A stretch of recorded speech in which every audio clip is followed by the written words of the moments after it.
Emma Rodriguez pressed her small face against the cold bedroom window, her breath fogging the glass as she watched raindrops race down like tears from heaven.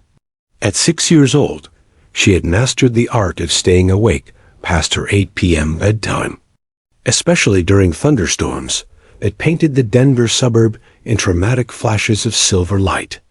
Her parents, Maria and Carlos, believed she was fast asleep in her princess-themed bedroom, surrounded by stuffed animals and fairy tale books. But Emma had always been drawn to the mystery of nighttime, when the ordinary world transformed into something magical and unknown. The storm had been building all evening, with weather reports warning of severe thunderstorms and possible hail. Emma loved counting the seconds between lightning and thunder, a trick her grandfather had taught her to measure how close the storm was getting. 1 Mississippi, 2 Mississippi, 3 Mississippi. She whispered against the window, her small hands pressed flat against the cool surface. The Miller house across Maple Street looked peaceful under the glow of their porch light, its white picket fence and perfectly manicured garden, making it appear like something from a storybook.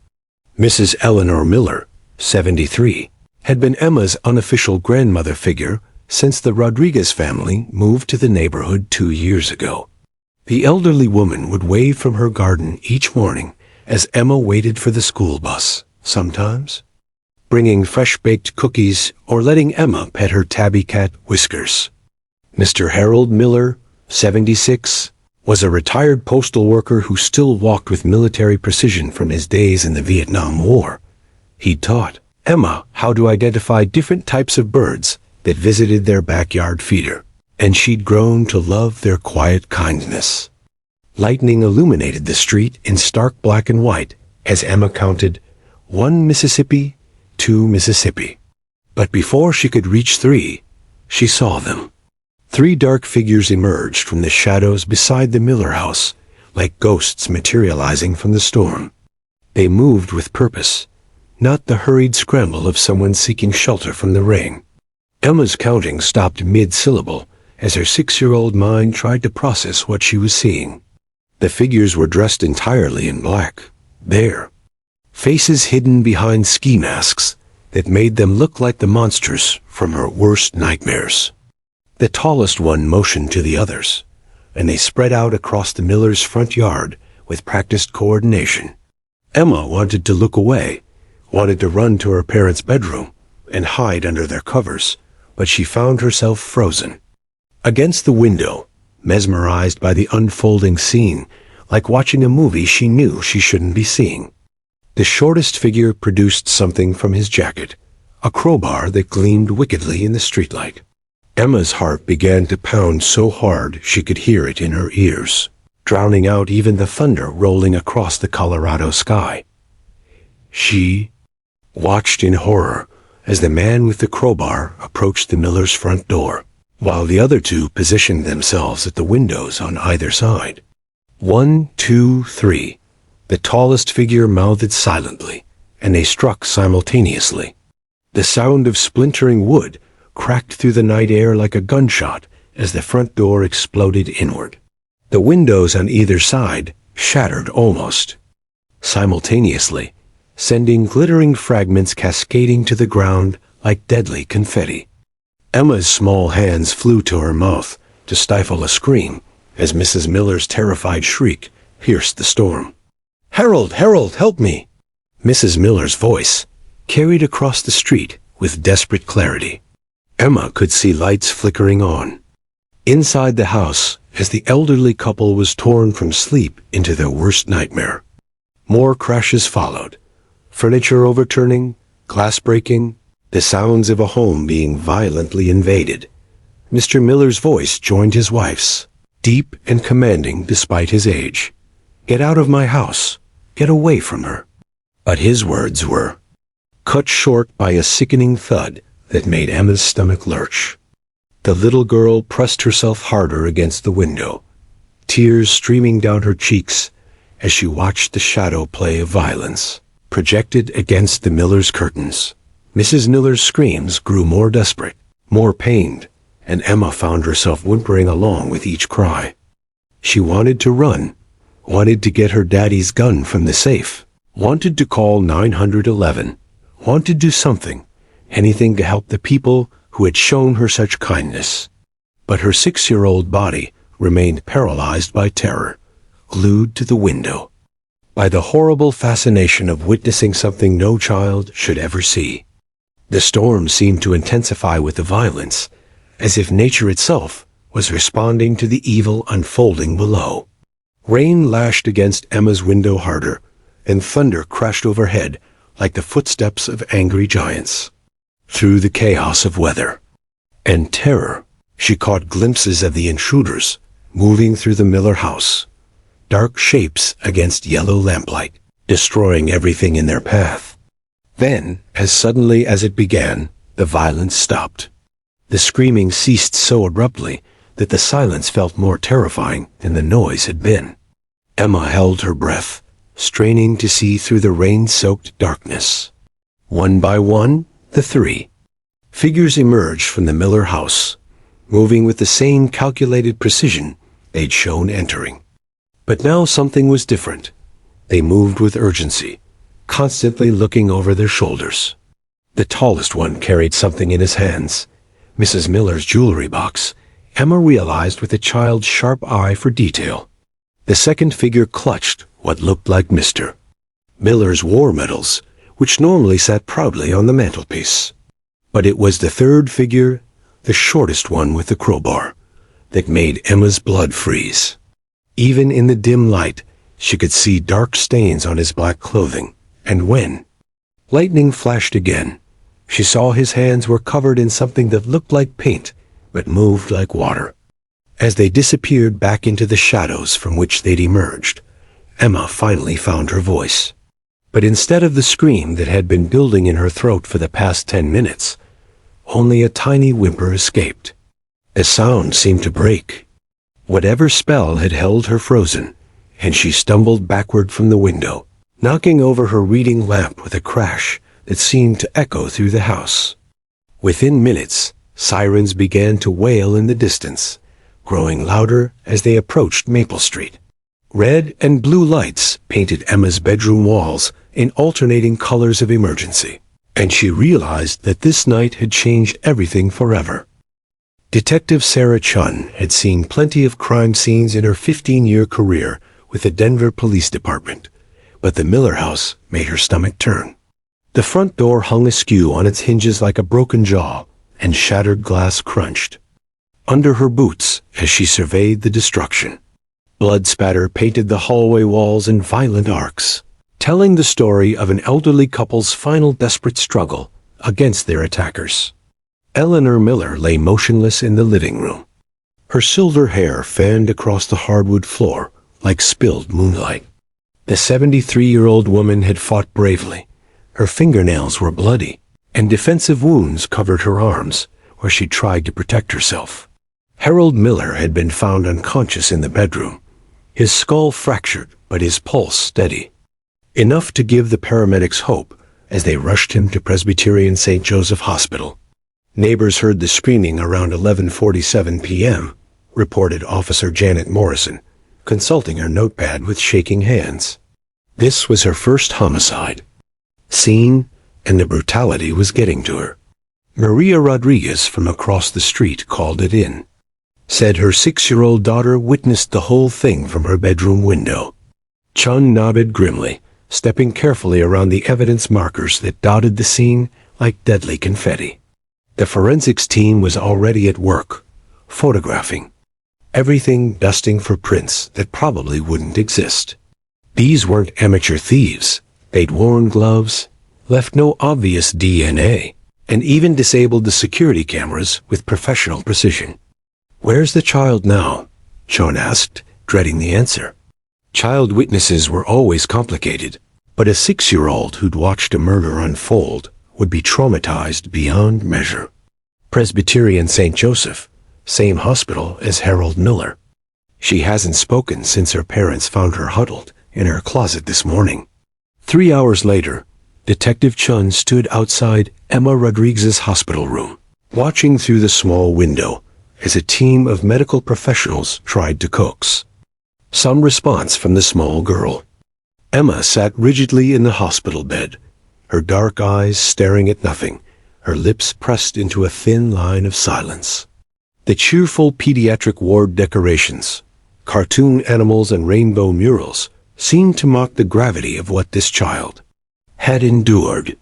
She was such a chatterbox before, Maria Rodriguez whispered to Chun, her voice hoarse from crying. Emma never stopped talking, asking questions, telling stories. She'd narrate everything she did. Now I'm brushing my teeth. Now I'm putting on my shoes. It was adorable, sometimes exhausting, but it was just her way. Carlos Rodriguez paced the narrow hallway like a caged animal, his work clothes still wrinkled from being summoned from his night shift at the hospital. She loved the Millers, he said, his accent thickening with emotion. Mrs. Miller taught her to bake cookies. Mr. Miller showed her his war medals, told her stories about the birds in their yard. They were like grandparents to her. Dr. Amanda Foster emerged from Emma's room, her expression professionally composed, but clearly concerned.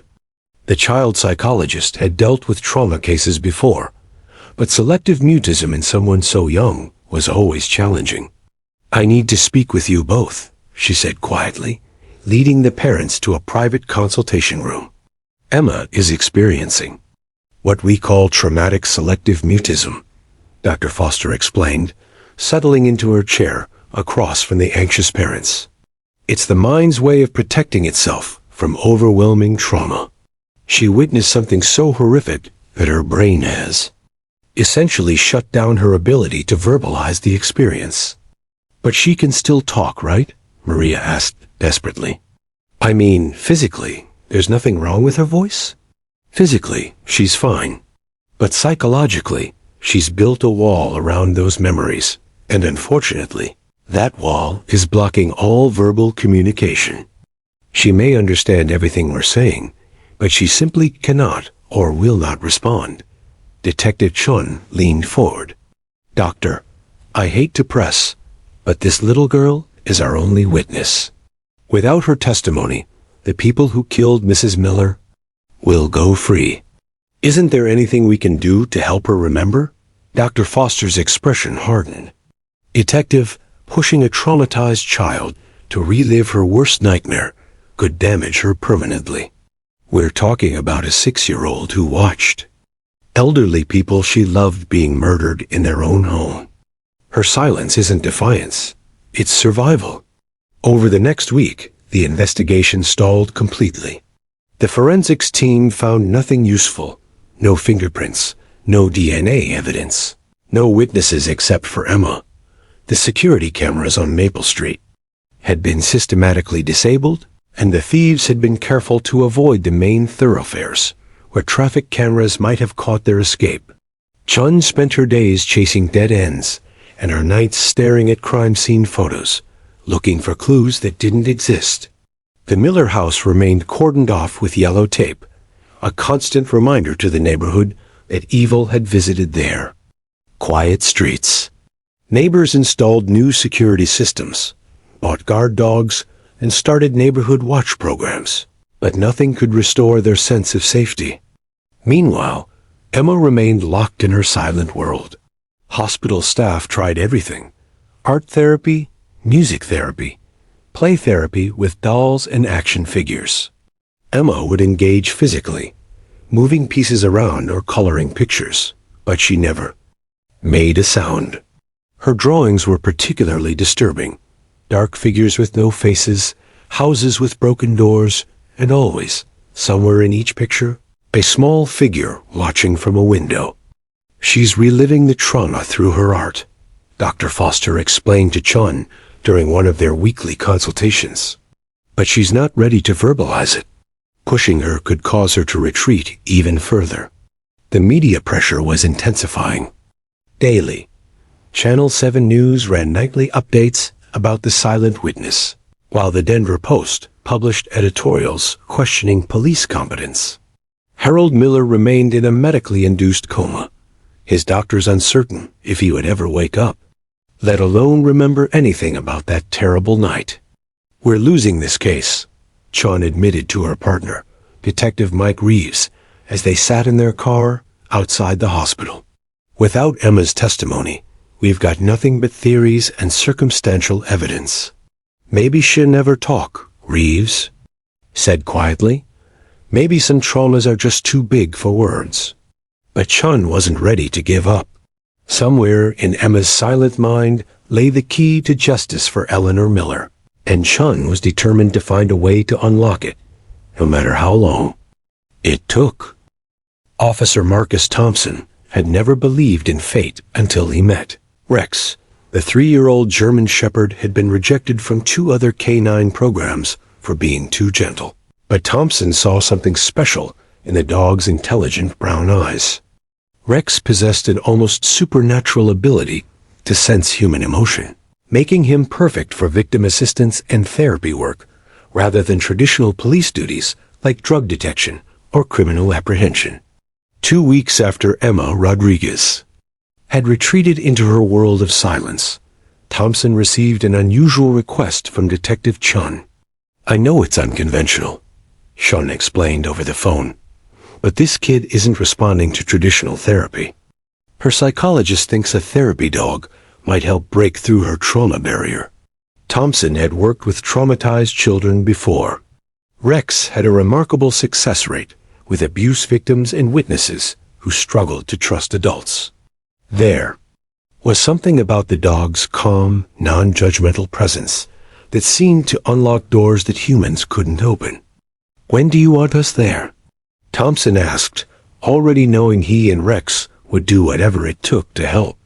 Presbyterian St. Joseph Hospital's pediatric wing buzzed with nervous energy as Thompson and Rex approached Emma's room. Dr. Foster met them in the hallway, her expression cautiously optimistic. She hasn't made eye contact with anyone in 2 weeks, she warned. Don't expect miracles on the first visit. Emma's room was a shrine to childhood innocence. Balloons from well-wishers, stuffed animals from her classmates, and get-well cards covered every available surface. But the little girl herself seemed almost invisible, a tiny figure dwarfed by the hospital bed, staring fixedly at the white ceiling tiles, as if they contained the answers to questions she couldn't voice. Emma, Dr. Foster said softly, there's someone I'd like you to meet. Thompson entered slowly, Rex at his side in perfect heel position. The German Shepherd's training kicked in immediately. He assessed the room's emotional temperature and adjusted his demeanor accordingly. His usual alert posture softened, his ears relaxed, and his tail held still rather than wagging enthusiastically. For the first time in 14 days, Emma's head turned. Her dark eyes, which had stared blankly at doctors, nurses, family members, and therapists, focused with laser intensity on Rex. The change was so sudden and dramatic that Dr. Foster actually gasped. Rex, sensing the breakthrough, remained perfectly motionless. His years of training had taught him to read human body language with uncanny accuracy. He could see the interest flickering in Emma's eyes, the way her rigid posture subtly shifted, the almost imperceptible lean forward that suggested engagement rather than withdrawal. This is Rex, Thompson said in his gentlest voice, the tone he reserved for the most fragile victims. He's a police dog, but he's also really good at listening. He's helped a lot of kids who have been through scary things. Emma's lips parted, slightly, not to speak, but as if she was remembering how to breathe properly for the first time since that horrible night. Her small hand moved from where it had been clutched against her chest, extending tentatively toward the dog. Rex looked at Thompson, who gave the slightest nod. The dog stepped forward with careful precision, each movement deliberate and non-threatening. When he reached the side of Emma's bed, he sat down and simply waited, his presence steady and reassuring. For long minutes, they remained frozen in this tableau, the traumatized child, the patient dog, and the 2 adults holding their breath. Then, with movements so slow, it seemed to take forever, Emma's fingertips made contact with Rex's fur. The effect was immediate and profound.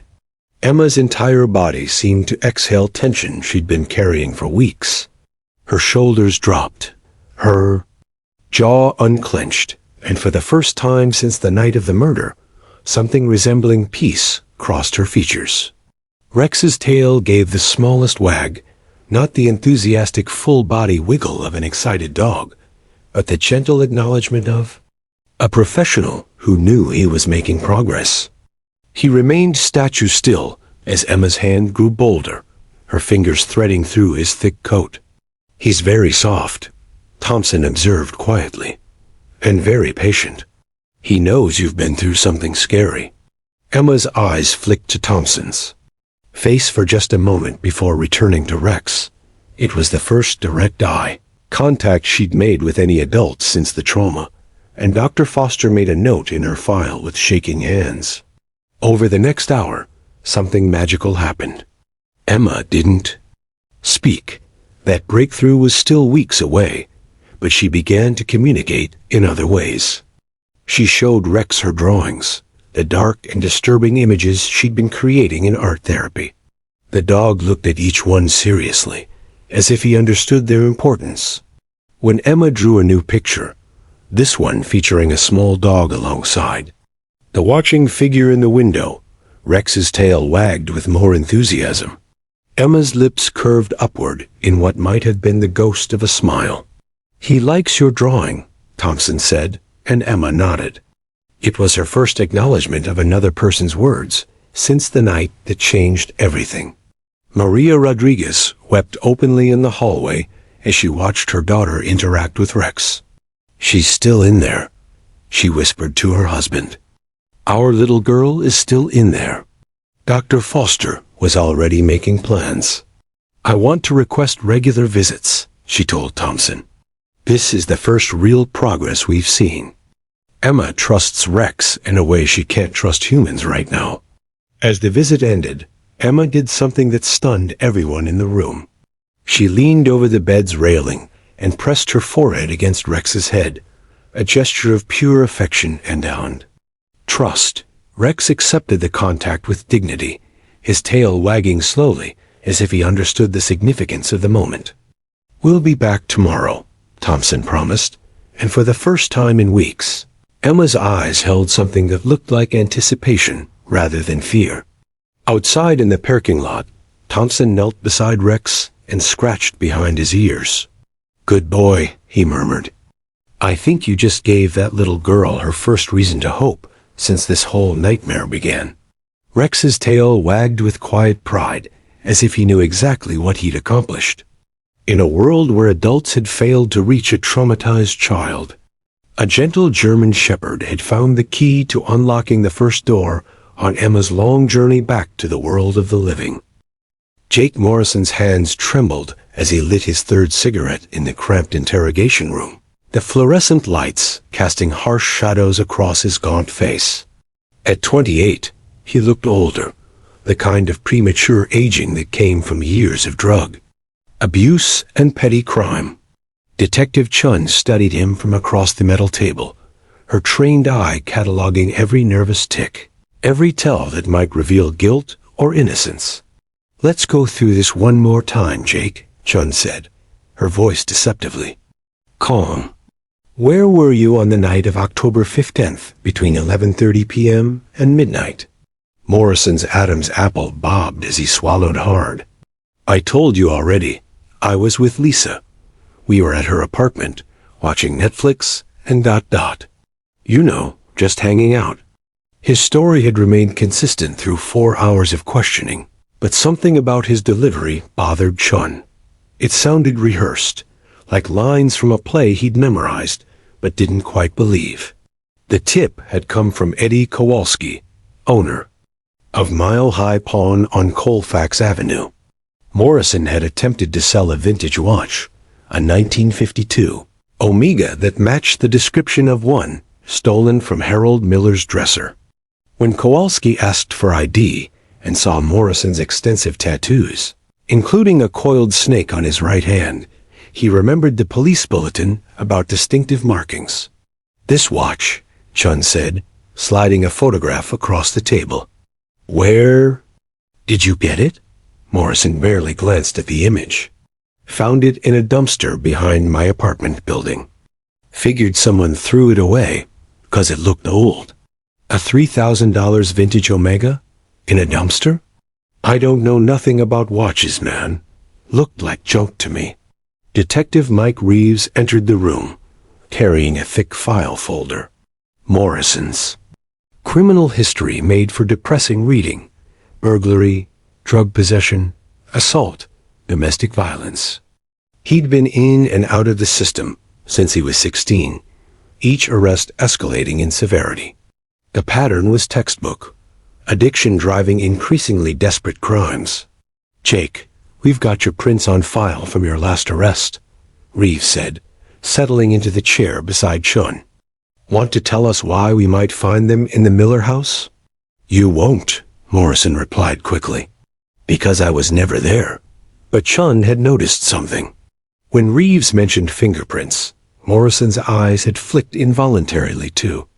His hands that bore obvious signs of recent cuts and scrapes, the kind you'd get from breaking through glass windows. Those are fresh wounds, Chun observed, pointing to Morrison's knuckles. How'd you get them? Fell off my bike 3 days ago. Scraped them up on the pavement. The lies were piling up, but Chun's instincts were screaming that something didn't fit. Morrison was nervous, yes, but it felt like the nervousness of someone hiding something other than murder. His body language suggested fear rather than guilt, the fear of someone who knew more than he was saying, but wasn't the primary perpetrator. Let's talk about your girlfriend, Chun said, changing tactics. Lisa Parker. You two have been together how long? About 8 months. Morrison's voice softened when he mentioned Lisa, a telling detail that Chun filed away. She's been through a lot lately, hasn't she? Lost her job at the restaurant, behind on rent? Morrison's jaw tightened. What's that got to do with anything? Just wondering if maybe you were feeling pressure to help her out financially.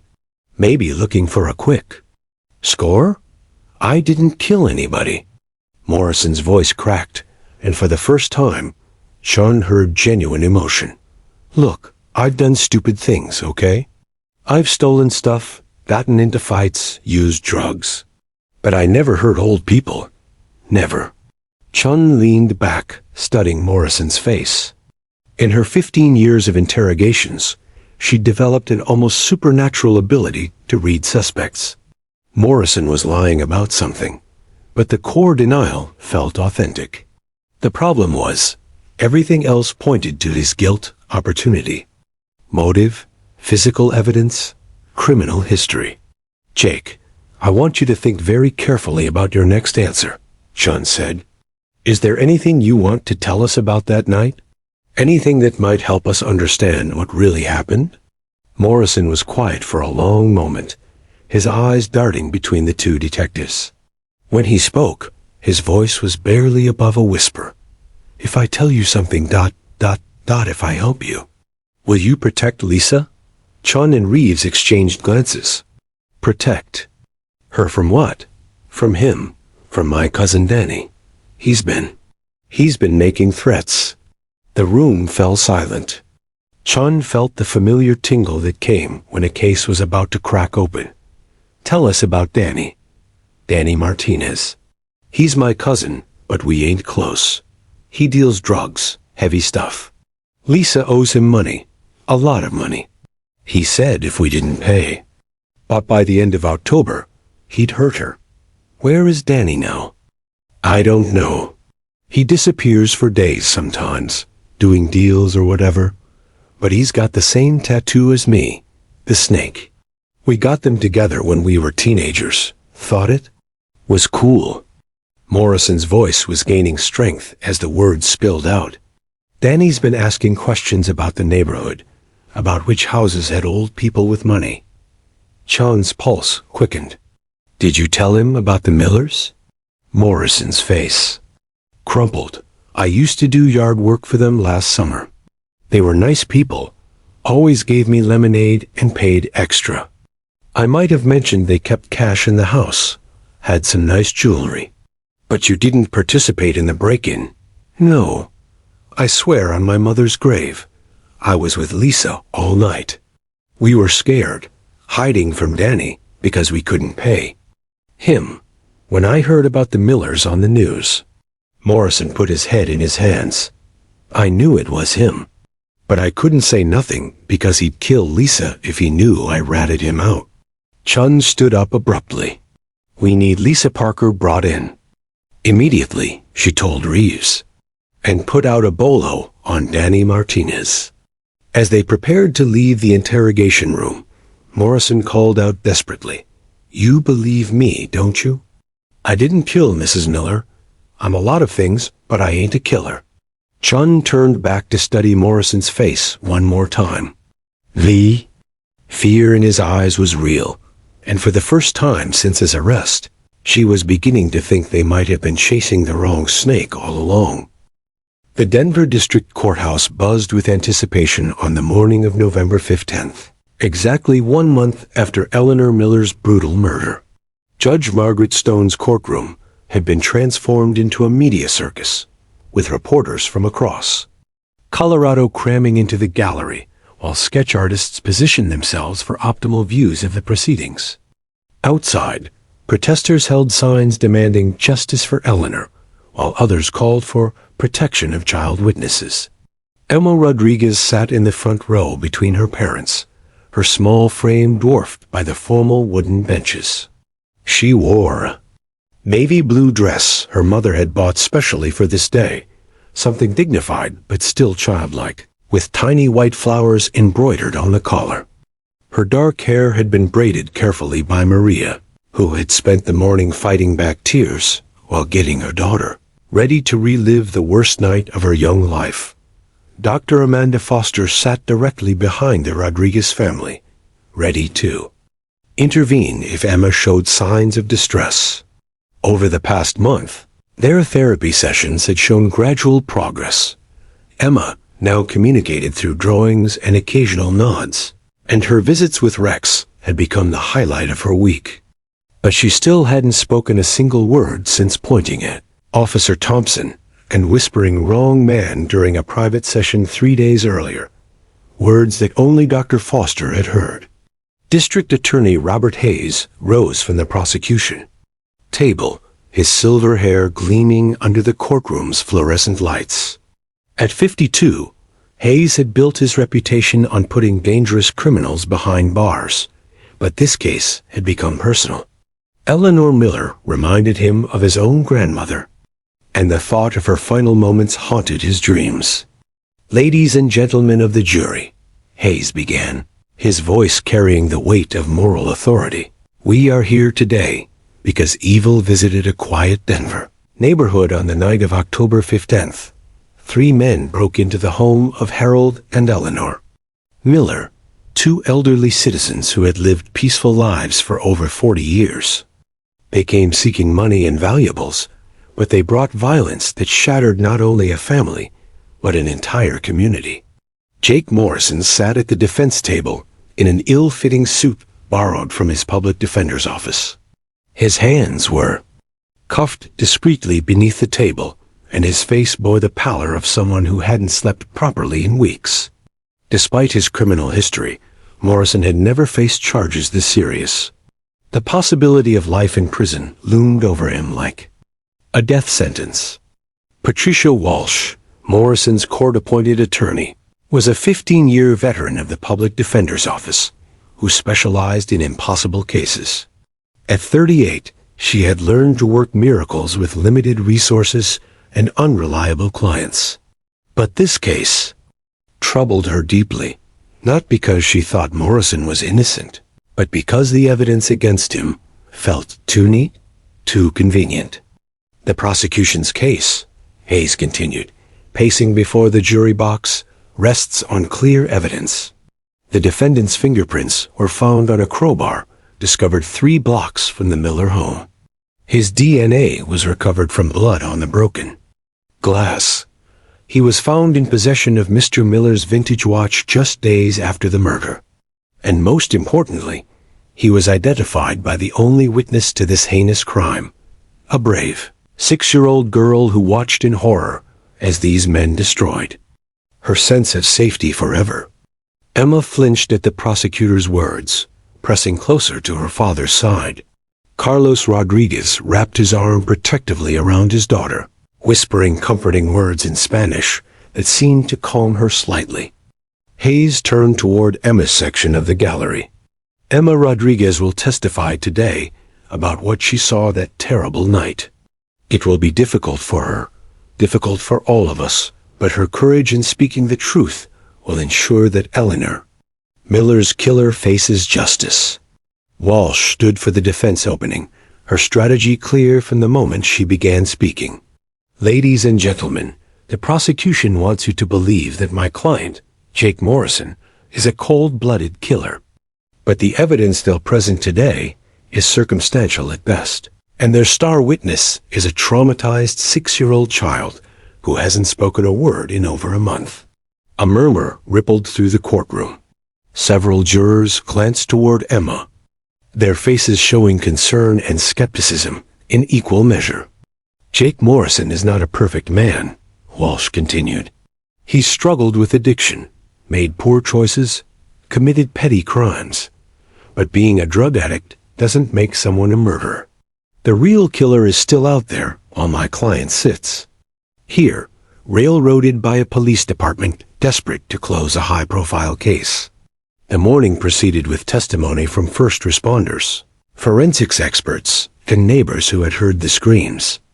Detective Chun took the stand and methodically presented the physical evidence, the crowbar, the blood samples, the stolen watch. But Walsh's cross-examination revealed gaps in the investigation, alternative explanations for each piece of evidence. Detective Chun, Walsh pressed during her questioning, did you investigate anyone else with the same snake tattoo as my client? We investigated all leads, Chun replied carefully. That's not what I asked. Did you specifically investigate Danny Martinez, the defendant's cousin, who also has an identical snake tattoo? Hayes objected before Chun could answer, but the seed had been planted. Several jurors looked confused, clearly wondering why this Danny Martinez hadn't been mentioned in the prosecution's case. As the lunch recess ended, Judge Stone called both attorneys to the bench. Mr. Hayes, is the child witness ready to testify? Hayes glanced back at Emma, who sat rigid in her seat, clutching a small stuffed animal that Rex had given her during one of their therapy sessions. Yes, Your Honor. Dr. Foster believes she's prepared. Ms. Walsh? Your Honor, I object to calling a traumatized child who hasn't spoken in a month. How can she possibly give reliable testimony? Judge Stone's expression was grave. The child's testimony is central to the prosecution's case. We'll proceed, but I'll allow frequent breaks and Dr. Foster will remain present throughout. As Emma was called to the witness stand, the courtroom fell into absolute silence. Every eye followed the small girl as she walked slowly down the center aisle, her steps echoing in the hushed chamber. She climbed into the witness box, which had been modified with a booster seat to accommodate her height, and looked out at the sea of faces staring back at her.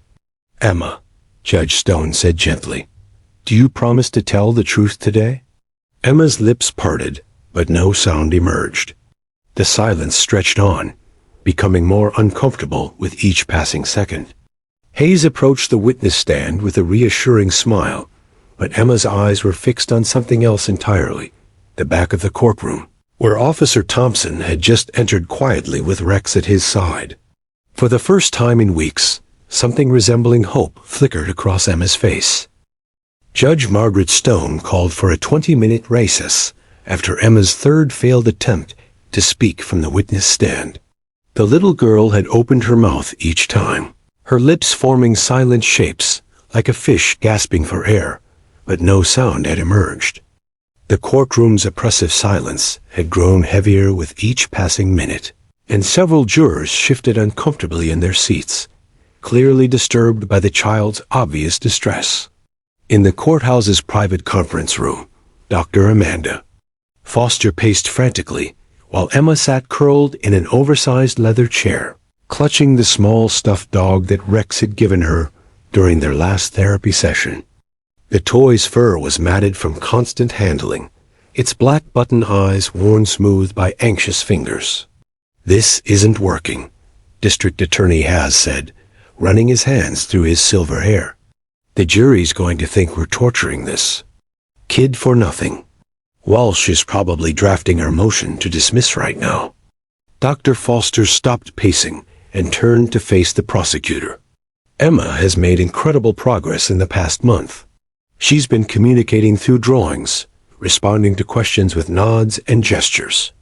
But this environment," she gestured toward the door leading back to the courtroom, "it's re-traumatizing her. All those staring faces, the formal atmosphere, the defendant sitting just feet away from her." "So what do you suggest?"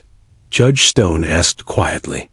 The veteran jurist had presided over hundreds of difficult cases, but she'd never seen a child witness so completely paralyzed by fear. Dr. Foster took a deep breath, knowing her next words would sound unconventional, possibly even ridiculous. "I want to bring Officer Thompson and Rex into the courtroom. Emma has formed a powerful therapeutic bond with that dog. Rex represents safety to her. He's the one constant in her world right now that makes her feel protected." Hayes shook his head immediately. "Absolutely not. A police dog in the courtroom during testimony? The defense will claim we're prejudicing the jury, making our witness seem more sympathetic." "Mr. Hayes," Dr. Foster said firmly, "Emma Rodriguez is 6 years old. She watched 3 men murder someone she loved, and now we're asking her to relive that trauma in front of strangers while her alleged attacker sits 20 feet away. If Rex's presence gives her the courage to speak the truth, isn't that more important than courtroom protocol?" Judge Stone considered the unprecedented request. In 30 years on the bench, she'd seen therapy dogs used in victim impact statements and sentencing hearings, but never during actual testimony. Yet Emma's complete inability to communicate was derailing the entire case. "What's the legal precedent for this?" she asked her clerk, who was frantically typing on her laptop. "There are a few cases, Your Honor. California allowed a therapy dog during a child abuse trial in 2019. Florida permitted it in a domestic violence case last year. The appeals courts have generally upheld the practice as long as it serves a legitimate therapeutic purpose and doesn't unduly prejudice the defendant." Meanwhile, Emma had grown even smaller in her chair, if that was possible. Her dark eyes darted between the adults discussing her fate, and her breathing had become shallow and rapid, classic signs of an impending panic attack. Dr. Foster knelt beside Emma's chair. "Sweetheart, would you like Rex to come sit with you? When we go back in there, would that help you feel safer?" For the first time since entering the courthouse, Emma's rigid posture relaxed slightly. She nodded once, a tiny movement that everyone in the room caught.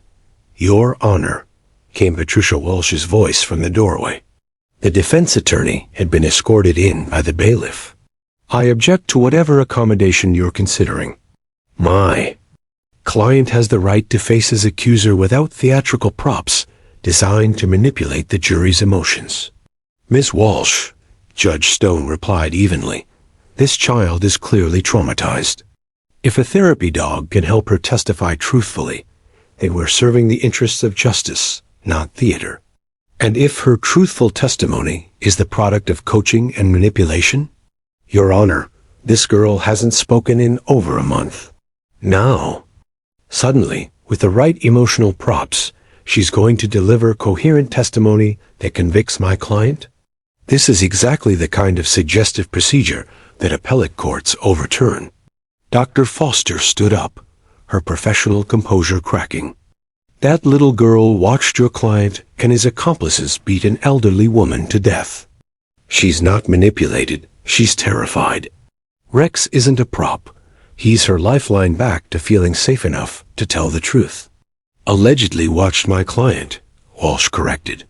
And if she can't testify without a police dog holding her hand, maybe. That tells us something about the reliability of her supposed memories. Judge Stone raised her hand for silence. Here's what we're going to do. Officer Thompson and his K-9 partner will be permitted in the courtroom during the child's testimony. The dog will remain at a distance, in the gallery, not at the witness stand. If the child is able to communicate with this accommodation, we'll proceed. If not, I'll consider the prosecution's other options.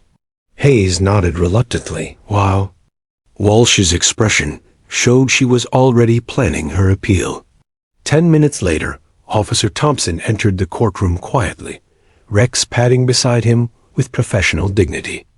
The German Shepherd had been specially groomed for court, his coat brushed to a lustrous shine, his collar polished, his demeanor calm and focused. Thompson guided Rex to a seat in the front row of the gallery, directly in Emma's line of sight. From the witness stand, the change in Emma was immediate and visible. Her shoulders straightened, her breathing deepened, and for the first time since entering the courtroom, she made direct eye contact with another living being. Rex sat perfectly. Still, his intelligent brown eyes fixed on Emma with the kind of steady, non-judgmental attention that only dogs can provide. "Thank you, Officer Thompson," Judge Stone said quietly. "Emma, are you ready to try again?" Emma looked at Rex, then at Dr. Foster, who gave her an encouraging nod. The little girl's voice, when it finally came, was barely above a whisper, but it carried clearly through the silent courtroom. Yes. The single word hit the courtroom like a thunderclap. Several jurors leaned forward in their seats, and even Jake Morrison looked up with surprise. In the gallery, Maria Rodriguez grabbed her husband's hand so tightly, her knuckles went white. District Attorney Hayes approached the witness stand with barely contained excitement, but also extreme caution. After weeks of preparation, this was the moment that would make or break his case. "Emma," he said gently, "can you tell us your name?" Emma's eyes found Rex again, drawing strength from his calm presence. "Emma Rodriguez," she said, her voice growing slightly stronger. The trial was about to take a dramatic turn. District Attorney Hayes approached Emma's witness stand with the careful precision of a bomb disposal expert. After weeks of preparation, months of investigation, and a career built on courtroom victories, everything now depended on the testimony of a traumatized 6-year-old girl who had been silent for over a month. "Emma," Hayes said softly, his voice barely above a whisper, "I'm going to show you some pictures, and I want you to tell me if you recognize them. Is that okay?" Emma nodded, her eyes periodically finding Rex in the gallery for reassurance. The German Shepherd sat motionless, his steady presence serving as an anchor in the storm of her memories. Hayes held up a photograph of the Miller house taken before the attack. White picket fence intact, windows unbroken, the peaceful suburban home that had been Emma's window into safety and kindness. "Do you know this house, Emma?" "That's Mr. and Mrs. Miller's house," Emma said, her small voice carrying clearly through the hushed courtroom.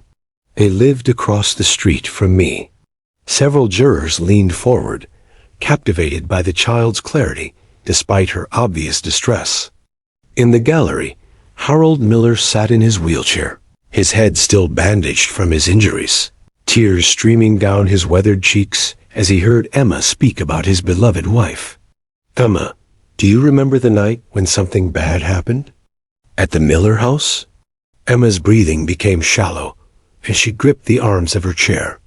"Yes," she whispered. "Can you tell us what you saw that night?" For a moment, Emma seemed to retreat back into herself. The courtroom held its collective breath as she stared at her hands, apparently unable to continue. Then Rex shifted slightly in his seat, drawing her attention, and she found her voice again. "I was looking out my window because of the storm. She began, her words coming slowly but steadily. Lightning was making everything bright, and I saw 3 men in black clothes come out of the shadows. Hayes felt his heart racing. After all the setbacks, Emma was finally telling her story. What did these men do? They broke the door and the windows. Mrs. Miller started screaming, and Mr. Miller was shouting for them to leave her alone. Emma's voice cracked with emotion. There were loud crashing sounds, and Mrs. Miller kept screaming and screaming and screaming until ... She stopped, unable to finish. It's okay, Emma. You're very brave. Can you tell us what the men looked like? Emma closed her eyes as if trying to see the memory more clearly. They wore masks, so I couldn't see their faces. But when the lightning flashed, I could see their hands. One of them had a tattoo on his hand, a snake that wrapped around like this. She made a coiling motion with her small finger.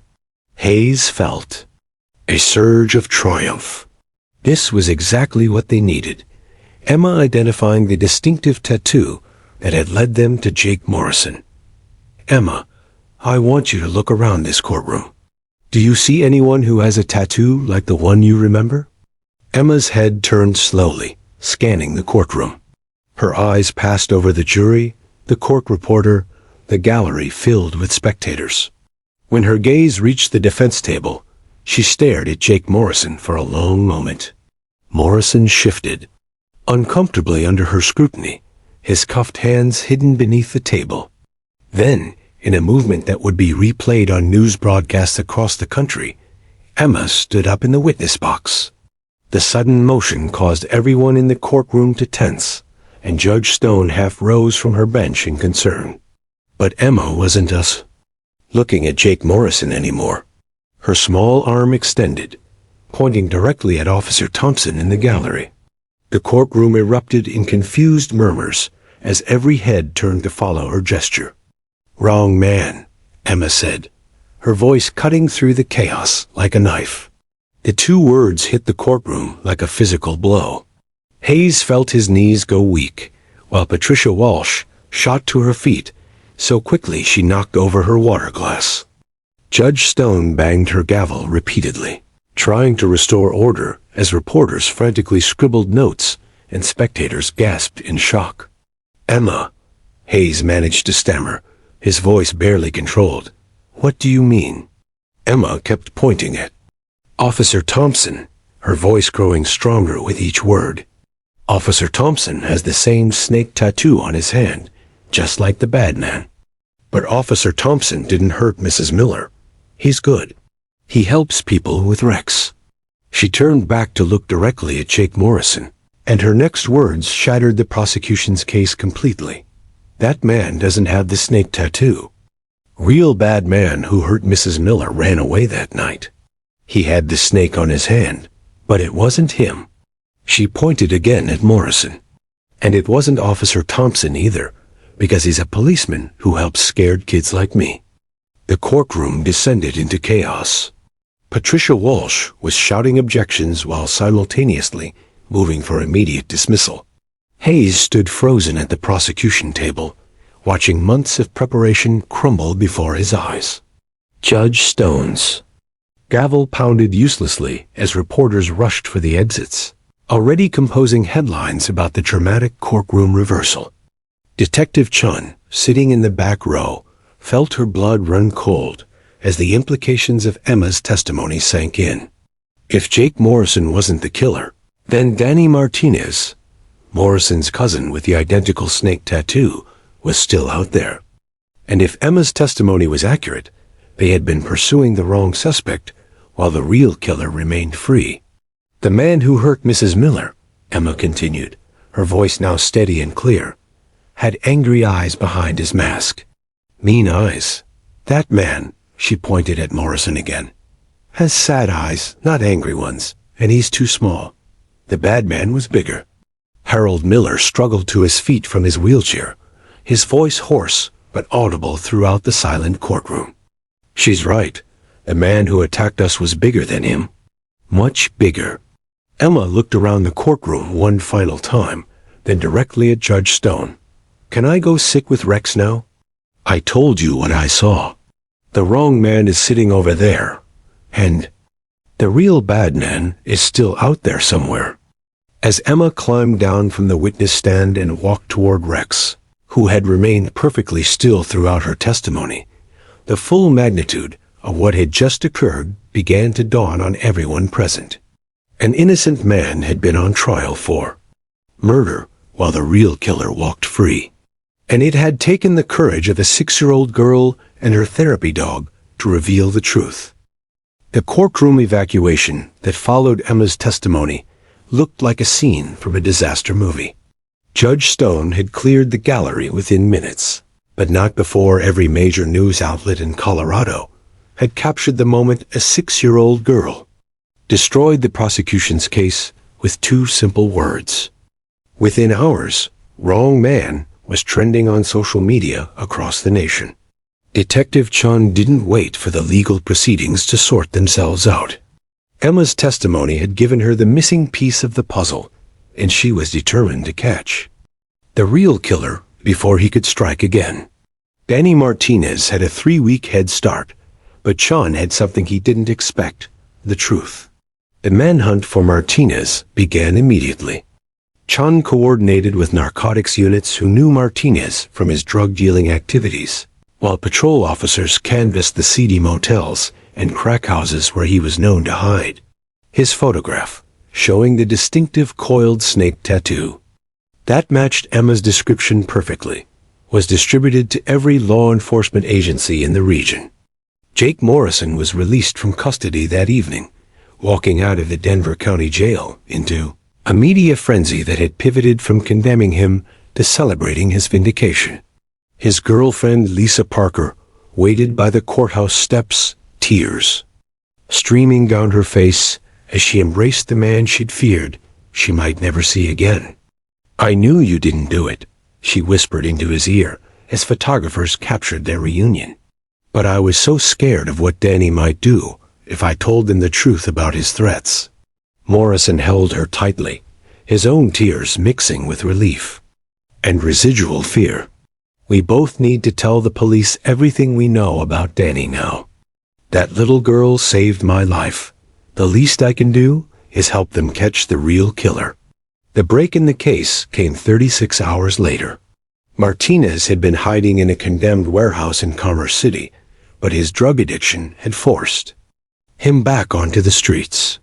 A patrol officer spotted him trying to sell Eleanor Miller's pearl necklace to a fence in 5 Points, and the chase that followed ended in a dramatic arrest that made the evening news. Danny Martinez was nothing like his cousin Jake. Where Jake was thin and nervous, Danny was hulking and aggressive. Where Jake had sad eyes that reflected years of poor choices, Danny's eyes held the cold calculation of someone who viewed other people as obstacles or opportunities. The snake tattoo that coiled around his right hand seemed to writhe as he clenched his fists during interrogation. "You got nothing on me," Martinez snarled at Detective Chun across the familiar metal table of interrogation room 3. "Some kid thinks she saw something?" "Kids make stuff up all the time." Chun spread crime scene photos across the table, images too graphic for a courtroom, but perfectly legal in an interrogation. "Emma Rodriguez didn't make anything up, Danny. She described your tattoo perfectly. She remembered your size, your build, even the way you moved. And now we've got you trying to sell Eleanor Miller's jewelry." Martinez's bravado cracked slightly. "That old lady. She wasn't supposed to fight back. We just wanted the cash and jewelry. But she started screaming, hitting me with her cane. I had to shut her up. By beating her to death with a crowbar? It wasn't supposed to happen like that." Martinez exploded, his carefully maintained facade finally crumbling. "We were just supposed to take their stuff and leave." But she wouldn't stop fighting, wouldn't stop screaming. The old man came at me with a baseball bat, and everything went crazy. Chun kept her expression neutral, despite the rage burning in her chest. "Tell me about your accomplices."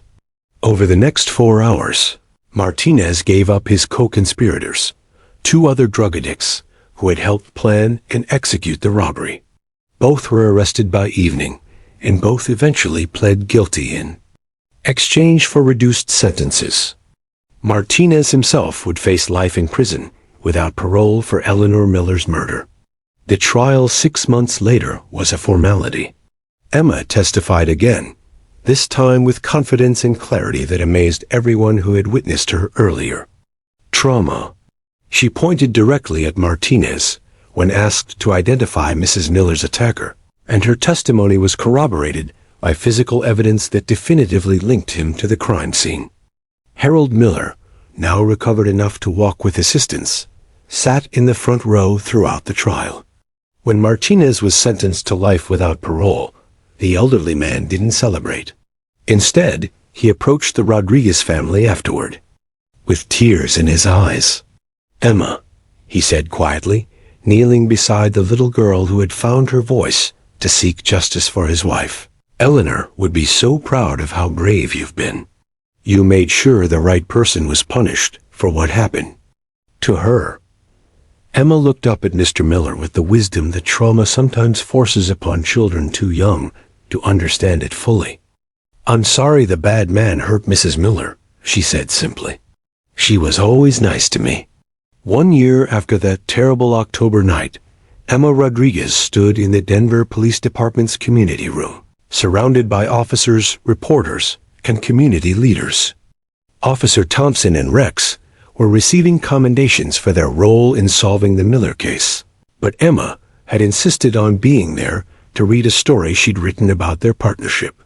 "Rex the hero dog," she began, her voice clear and strong, "was the bravest dog in the whole world. When a little girl was too scared to talk about bad things she had seen, Rex sat with her and helped her remember that good people could keep her safe from the monsters." As Emma read her story, Rex sat perfectly still beside Officer Thompson, his tail wagging gently. The German shepherd had no way of understanding the legal complexities of the case he'd helped solve, but he understood something more important, that a frightened child had found her courage again. And that's sometimes the most important police. Work involved simply being present when someone needed to feel safe. Dr. Foster watched from the back of the room, marveling at Emma's complete recovery. The selective mutism had gradually disappeared as the real killer was caught and justice was served. Emma still visited Rex regularly, but now their meetings were about friendship rather than therapy. Justice had been served, truth had prevailed, and a little girl who had lost her voice to trauma had found it again through courage, compassion, and the unwavering loyalty of man's best friend.